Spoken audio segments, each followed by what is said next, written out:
everybody! In today's video, I'm going to be showing you the really cute, actually very quick design that has a lot of rhinestones and embellishments and has a few little macaron cookies in it. So I love making macarons and it's one of my side gigs that I do, and it is just, they're so cute and they're so aesthetically pleasing. I thought they would make adorable little nail charms. So I hope you like them as much as I do, and don't forget to click subscribe to see all my future videos as well.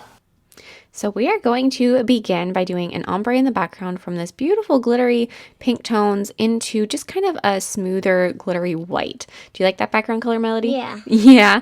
My sidekick is here with me today to help me with this voiceover. So there is the lighter, like shimmery, semi-clear white color. It's like a milky white with just a touch of a pink glitter in it. Going to layer a little bit more of the chunky pink glitter on top and then encapsulate the nail with a layer of clear acrylic to make sure it is nice and strong. I love that background. I feel like I need that on my own nails one of these days, especially that pink glitter. It's so pretty. And color names I will put in the description box below. And so then after we have this encapsulated, making sure that all of the structure is in place, we're going to go through and file it into shape with our e-file. That is a very dusty hand. I don't ever e-file with my gloves on because my gloves catch right where the bit goes into the e-file hand piece, and then it gets all caught up and it rips my gloves anyway. So I take them off just because of the way that it works. But I probably would recommend wearing gloves to e-file if it works for you. Then on a nail form backing, we're going to sculpt 6 little circles of acrylic in 3 different colors. So I did 2 purple, 2 aqua, and 2 pink. You want to try to build up a little bit of height on them. So after the acrylic has sort of flattened out, you're going to want to take and tuck it in on the sides with the belly of your brush, just so that it's going to push the acrylic in, giving it more height and just a little bit more of like a rounder edge and less of just like a flat tapered edge. Once you have those done, then you get to start filling, I like that color pink. You like that color pink? Me too.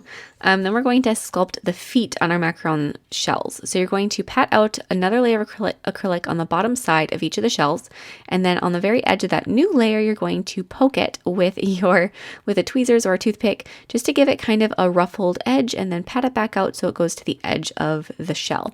If you've never really looked at the structure or the way that a macaron looks, I would recommend looking at one just so you kind of get the idea of what I mean when I say the feet.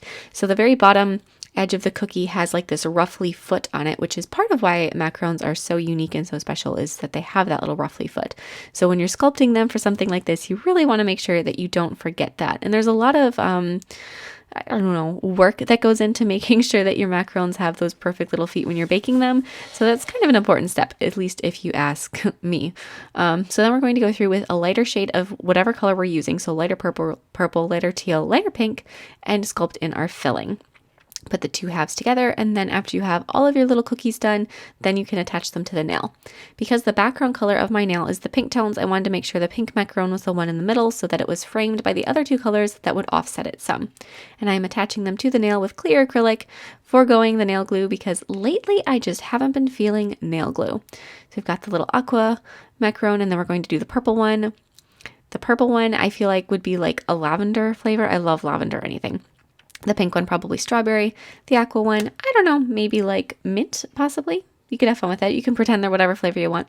I'm going to apply a little bit of a 3D glaze over the top of the macarons, and then I'm going to start applying some jewelry gel in and around them and on the nail. Jewelry gel is a very thick gel that is exceptional at holding. I like the aqua. You like the aqua one? Do you think it'd be good to eat? Yeah. Jewelry gel is exceptional at holding rhinestones and crystals in place so that they don't wiggle unless you want to move them until you go ahead and cure it. So you have some extra playtime, and they really just hold things in place. After you have the jewelry gel everywhere you think you might apply some kind of embellishment, go ahead and apply some gel sealer over the top of it so that you completely coat the jewelry gel so that no tacky layer will show afterwards or be, able to be felt. And then I'm going to take some pointy bottom rhinestones, which is, I think they're so much prettier, but they're so much harder to find a place to use. And I'm going to tuck them in and around the macarons a little bit. So in between each of them on the side, and then one on the top, like above the purple one, and one below the aqua one.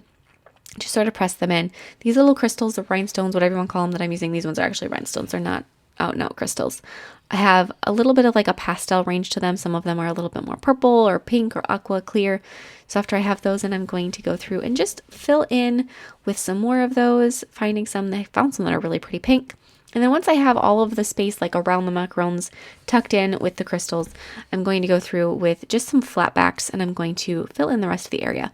You don't really want to keep using the pointy ones where there's not a place for them to tuck into where the point can't go somewhere.